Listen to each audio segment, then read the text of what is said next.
Good morning, Sooner Nation. It is here. We are at week one of opening weekend of college football. It is 6 a.m. at the time of this recording. So I have just been up all night, just super pumped for college football to finally actually kick off on a Saturday versus the week zero. I hope y'all enjoyed my video I put last night. I was just so pumped for because of opening weekend. I really just wanted to throw something out there, as well as I really hope that during this video, if I pause, if I stumble a little bit, or I have to retrace my steps, I apologize well in advance. While I enjoy making videos, it's been a moment, and just like for the football team working out the kinks today and shaking off the rust, it's going to be the exact same thing for myself with it. I haven't done a video blog in several years. The last time I actually did a video blog was back when I was in college, but I stopped in my junior year because I had to focus on my studies and I was getting close to graduation in 2012. So with all that combined, bear with me, as well as video quality, everything. I'm trying to play catch up at this point, but I hope this is going to be a long-term kind of thing. So as I said, we are at week one of opening weekend of college football. Before I get into the preview show of like the actual predictions of the OU Tulane game, spoiler alert, OU is going to win this game. I do want to address the elephant in the room. No, not the Alabama Crimson Tide elephant. The other one that's happening right now. Before I say it, it's my own opinion. It doesn't represent my workplace, doesn't represent anybody else. It's solely mine, and it's COVID. I do disagree with us having attendance right now at the games with it. Last year, I felt like we should have just canceled the season entirely because we were in a pandemic. I didn't want players infected. We didn't want to spread it from the crowd. I felt like we should have canceled. Now, the flip side of it being this year is I do feel like we could have a season because most of the players, barring a couple holdouts, are vaccinated. And I do think the safety is there. Now, the flip side of it is I really do think that we shouldn't have crowds at this point, or at least have maybe 1/4 capacity. And all of it comes down to Delta with it at this point. I don't feel safe at this point with it of having all those crowds there, because I just keep thinking about those healthcare workers right now who are handling the ER rooms, who are handling like COVID patients just daily at this point. I think having a mass attended football game, I mean, I've seen previews to this morning of college game day with everybody out just lined up on it. And I hope everybody's vaccinated. I really hope that OU had some better procedures with it. But again, beggars can't be choosers on it, because last year I wanted to cancel. This year, well, play the game, but maybe have a half attendance, as I mentioned earlier. I just don't know the right solution to it. I just ultimately disagree with it. And I just want to throw that out there with it, because I feel like that's going to be a very frequent topic throughout the season, and probably my subscriber count, as all 40 of y'all who are there, I could probably see that slowly ticking down. But I wanted to get it out there. And me personally, like, I want to see Delta like minimized at this point before even I attend a game, because obviously straight up front, I had the potential to go to this game. I could have paid and gone to it. That ain't happening. I had guaranteed OU Texas tickets this year with it. That ain't happening. I'm even having second thoughts of going to Nebraska. And I'm vaccinated. Like, I have no problems or qualms with saying it. But even for me, I don't want to contract it to be a breakthrough case and spread it to somebody else at this point. I even had plans for Kansas State, because right now we could be in the Big 12 farewell tour. I still want to visit the stadiums one time. And I know some friends up there from the past year who I do want to visit. But with Delta, I don't know. So I wanted to get that out there. I said it on my live stream before, and I'm probably going to go into it in my season preview vid. But that all being said, wanted to throw it out there, wanted to get it out there, clear the room with it, because I kind of only wanted to revisit it just in this very first one. Now, that all being said, let's get to the actual preview of the game at this point. So, as I said earlier, OU is going to win this game. I have no doubts that OU is going to cover the spread at this point with it. Just some details about it, however. It was initially going to be played at Tulane, but as everybody knows, Ida caused a lot of problems with that. And I think last I read is they're still out of power there. And I think it's another couple of weeks, because their main generator is in the Mississippi right now. So they had to come play here. And, kudos to OU, like just rolling out the red carpet for Tulane, even more so if they were just a standard visiting team. They have Tulane's logo on the field. They have donation jars set up. They've really been pumping the donations online. Like, they're really doing their entire best to really give them a good game day experience, going even as so far as like any profit that's not part of like making sure the stadium is running well at this point or managed is going to be given to Tulane because really it's not our game. So I got to give OU kudos to that. Like, thanks for going all out for this. Thanks for caring about those people. Like, they need a lot of help right now.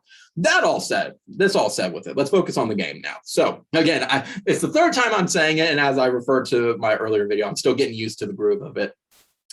At the end of the day, OU is probably going to cover the spread. My final score prediction for this game is OU 52, and either Tulane's going to be 14 or 17. I think the defense is going to just cover this game, and I really don't see them going over 21 points unless they're just feeling very, very, very generous just because of the circumstances at this point with it.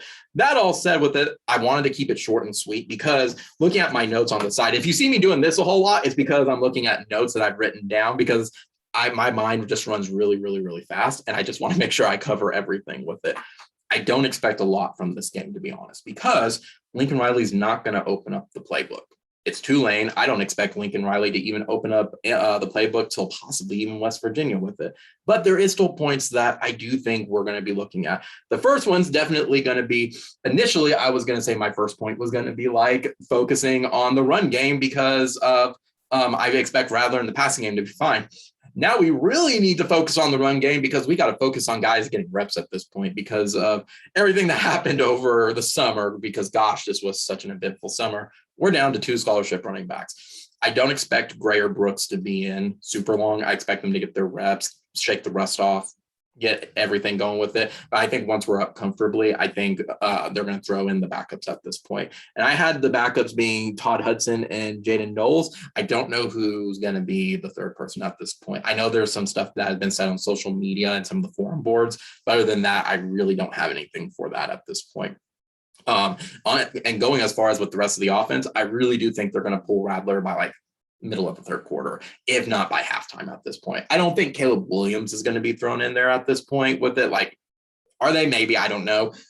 He might get some reps from it, but I don't expect Rattler to be in the entire game, let alone more than just a half with it. Color me surprised if that's going to change or anything, but I just don't see Rattler just staying in longer than that. Like I said, on the running game, though, that's what I'm going to be watching a whole lot. I think we'll know who. I think that is the one thing we're really going to get an idea from this is who's going to be our third string and who's going to be our fourth string at this point. The next one is the O-line situation. All season, and when you compare the notes between who left, who went to the draft, who graduated, and versus Tulane, I'm really curious to see what's going to be up with left tackle and center with it. There's been some with the left tackle situation. It's because of Swinson being the only senior on there. There's the other ones are going to be sophomore and freshman. Either they are really, really confident that he's going to play at that part the entire time, that position the entire time, or they are really, really wanting him to be there right now specifically, just so those other guys can get reps for these maybe first 2, maybe even 3 games with it at this point with it. I'm just wanting to see that of how he matches up versus Tulane's defense. The other part of it too is our center. Now we were expecting Rame to be the starter. I also had Congle down because it surprised me that Congle is going to be the starter for this game. However, there's some rumors floating about like some issues off the field or anything like that. That being said, I do think that's going to be something they may compare notes on of if Congle's better in game versus practice. Same thing with Rame. We'll just have to see. And the other one as well, because we cannot escape the injury bug right now. I am curious on how much reps the big wide receivers are going to get, because if there's one thing Tulane has right now at the very, very, very moment, like their strongest unit, it is their defensive backfield. And we have our 5-star guys. We have our great guys at the moment with it. But with Theo Weiss out, I think we're going to be just a little curious to see other guys get the reps and everything at this point. Especially if it's going to stay the same at Hazelwood's position at that point. So again, I'm just really, really curious on how that's going to play out at this point. Besides that, we know the crowd's going to be fantastic because this is really just a thank you game for Tulane at this point, and really just doing our best to like get some charity up for them, raise money, and donate it at this point with it. I don't see the crowd being an issue with it. I wanted to see the crowd come out like in the first game, and I had that as like my next preview video for our next opponent. But however, because this is our first home game and it's our first like 7-game home game, and I think I think this is the first time we've had 7 home games in almost 15 years at this point, going even as so far as to have a red versus blue game, because they're going to be wearing the home unis and we're going to wear our home unis with it. But I think the crowd's going to be in it even with limited capacity, but I don't expect the house to be rocking hard until next week with it.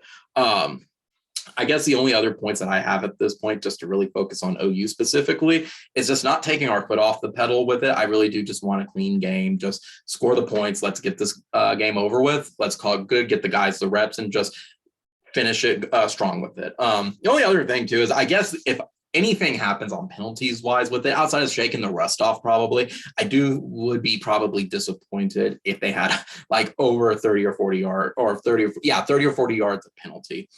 I'd be kind of disappointed with that, especially as this is a very, very senior group with it. The only thing I wanted to mention, though, is on Tulane right now, is I mentioned how their secondary, how their defensive secondary is like their strongest unit. The flip side of it is their O-line is very, very, very, very young, going as far as their entire offense is very, very young. So I think our defense is just going to torch them all day. I expect maybe an interception or two at this point, lots of loss of yards. I would even make the bold prediction that Tulane, at least as a unit, may not even go over 150 yards of offense at this point. Who knows on that? Again, I'm shaking the rust off myself on making these predictions, but again, looking at those notes and everything, they're just so young. I just don't see Tulane's talent matching up with OU's defensive talent. However, there is one position from it, and other people on social media have mentioned it as well as some of the reports, is our centers versus their nose guard. That's going to be very interesting because their nose tackle is like the best one on their team at that point versus our center, especially with Rain being out. I'm really curious on how that's going to match up if we have to worry about if we had to worry about Congo at this point with that matchup, or if he's going to be fine with it. I'm just curious on how the O-line is going to hold up in that specific spot against Tulane. Other than that, I really don't have any concerns with Tulane. As I mentioned before, I think the final prediction is going to be 52-14 or 52, maybe to 17 with it, or they're going to adjust it to cover the spread. OU, I absolutely believe, will cover the spread with it. And it just depends on how generous OU is going to be today on if they're wanting to like spot them 20 at this point. All that, guys, like I said, I wanted to keep it short, sweet, and to the point. So comment, rate, and subscribe, as I mentioned in my streams. For shout out to all 5 of you who've been to my stream so far. We've had Oni, Kuno, and Gavin on, so we've had a variety of topics to talk about. So again, thank you all for coming to that. Again, though, comment, rate, subscribe. My goal is I want to get to 1,000 subscribers by the end of the year. I know that is very, very, very bold of asking for that. 500 would make me happy, but I really, really, really want to get that subscriber count out.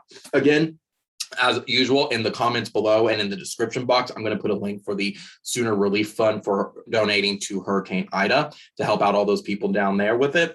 And then, as mentioned before, as I wanted to always do, I'm going to have the post game up either later today, tonight, or early tomorrow, as well as I'm a little late on it just because of work-related stuff, but I'm going to, and my work-related schedule with it, but I'm going to try to get my season preview up as well, because I don't think my season preview is going to change based on today's game, unless there's some absolute disaster that absolutely happened with it. I don't expect that, but OU's going to win. I fully expect to have this season preview up.